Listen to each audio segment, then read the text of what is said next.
On applaudit que Jésus. Il est merveilleux. Alors on va applaudir Pedro, mais surtout on va applaudir justement les merveilles que le Seigneur a fait dans la vie de Pedro. Pedro, c'est un jeune comme vous, qui aime beaucoup le foot. Et vous voyez, et je vais lui laisser la parole, il va le raconter mieux que moi.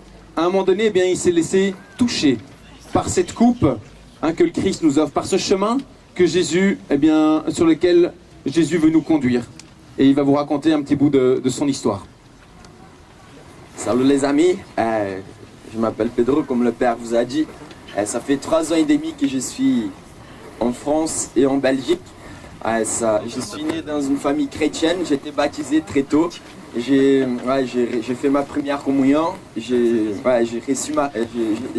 choisi de faire la confirmation et j'ai vécu tous ces parcours chez mes parents. Mais je suis parti très tôt de chez moi pour être engagé déjà dans le foot, pour aller dans un centre de formation et pouvoir commencer mon parcours pour être ici aujourd'hui tant que footballeur professionnel. C'est-à-dire que j'étais très bien élevé, j'étais très bien éduqué par mes parents, mais je suis parti très tôt et ça fait que j'ai passé à avoir d'autres propositions. C'est-à-dire que ces jeunes qui allaient à la messe tous les dimanches, ils allaient aussi dans les fêtes. Et c'est-à-dire que j'ai vécu, je voyais les femmes, les filles, à ces moments-là comme d'objets de plaisir, c'est-à-dire que j'ai gâché la pureté qu'il y avait en moi. Lorsqu'on choisit Jésus, même tout petit, tout jeune, à l'âge de 14 ans, j'ai décidé de donner vraiment ma vie au Christ à travers la confirmation. Qu'est-ce que c'est la confirmation pour ceux qui ne savent pas? La confirmation, c'est s'engager avec Jésus, c'est adhérer à cette coupe à laquelle le Père disait. C'est-à-dire qu'on comprend que Jésus a été crucifié sur la croix pour nous sauver, et c'est-à-dire qu'on comprend qu'il n'est pas resté mort. Il est vivant, il est ressuscité, et c'est Jésus qui j'ai choisi pour ma vie. Et c'est Jésus, il est vraiment ressuscité, et il est monté au Père. Tout ça qu'on lit dans la Bible, si on prend la première épître aux Corinthiens, chapitre 15, on voit que plus de 500 ont vu Jésus ressuscité. C'était pas des hallucinés, c'est vraiment historique. On voit dans les documents romains que Jésus était vraiment mort. On voit vraiment qu'il était aussi ressuscité à travers tous ces témoins. Et c'est Jésus-là qui est venu dans ma vie. Moi, j'étais rempli d'angoisse. J'étais quelqu'un qui n'avait pas la maîtrise de soi. J'étais quelqu'un qui était un menteur. J'étais un sacré menteur. Je n'étais pas vrai envers ma famille. Je ne disais pas la vérité. Et tout ça a rentré dans ma vie. Le péché, c'est quoi? C'est le mal. C'est tout ce qui ne vient pas de Dieu. Et Dieu est bon. Dieu est Père. Dieu est amour. Et tous ces péchés a rentré même dans ma vie de footballeur. J'étais jeune. J'avais le talent pour jouer le foot. Mais je n'arrivais pas parce que le mal, il n'est pas resté seulement dans ma sexualité qui était sale, on va dire. Mais le mal est rentré aussi dans ma vie de footballeur, dans ma vie familiale, dans mon affectivité, dans ma sexualité, dans ma vie, dans ma santé, dans tout. Lorsqu'on s'éloigne de bon Dieu, on s'éloigne aussi de son amour, de sa joie. Et il ne cesse pas de nous aimer. Et lorsque j'ai compris qu'il avait cet amour, j'ai pu revenir au Père. Et cet amour est vraiment inconditionnel.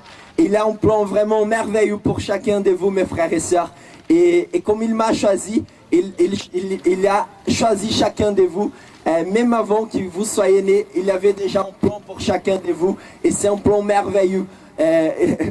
Dans l'église, il a la place pour tout le monde. Le Seigneur a vraiment besoin de chacun de vous. Il a besoin de témoins, il a besoin de chrétiens, de personnes heureuses. Parce que Jésus n'est pas venu pour nous rendre tristes. Il est venu vraiment pour nous rendre heureux, joyeux, vraiment, parce qu'il est ressuscité, vraiment. Et c'est vraiment ma joie. Après accepter le Christ à 6 ans, j'avais 19 ans à ce moment-là, ma vie a commencé à changer. J'ai retrouvé cette joie d'être avec vous, j'ai pu parler avec certains et c'est vraiment une joie d'être avec des frères et sœurs. Et je vous encourage les jeunes à être avec d'autres jeunes, de lire l'évangile comme on a fait à la chapelle, de prier le Seigneur, de dire des mots tout simples qui sortent de vos cœurs envers lui, parce que il veut vraiment que vous soyez dépendants de lui, que vous soyez passionnés. Il ne suffit pas d'être des pratiquants. Jésus veut que nous soyons des amoureux de lui. Il veut que nous soyons vraiment des passionnés de lui. Et il n'y a plus grand bonheur que cela, qui donnait la vie pour cette coupe. C'est une vie éternelle qu'on peut goûter déjà sur cette terre. C'est un peu comme, la boisson, le soda. On goûte un petit peu sur cette terre, mais dans le ciel, on va goûter en plénitude la vie éternelle. On va goûter la présence de Jésus. Il est vraiment merveilleux. Et bon, j'ai déjà passé 4 chirurgies. J'ai passé une chirurgie avant de connaître Jésus. Et ça ne veut pas dire qu'on ne va pas avoir des épreuves. Ça ne veut pas dire qu'on n'a pas des combats dans notre vie. Mais il est toujours avec nous, il a promis. Et si Jésus a promis quelque chose, il est toujours fidèle pour accomplir. Parce qu'il a dit dans l'évangile des Jean, si je ne me trompe pas, 19, 23, non, un peu avant. Bon, je serai avec vous tous les jours jusqu'à la fin des temps. Il est vraiment avec nous. Et je lui dis tout simplement merci parce que vous êtes là aujourd'hui, vous avez pu partager de ces moments. Et sachez que vous êtes vraiment aimés de Dieu et qu'il compte avec chacun de vous, mes frères et sœurs. Amen.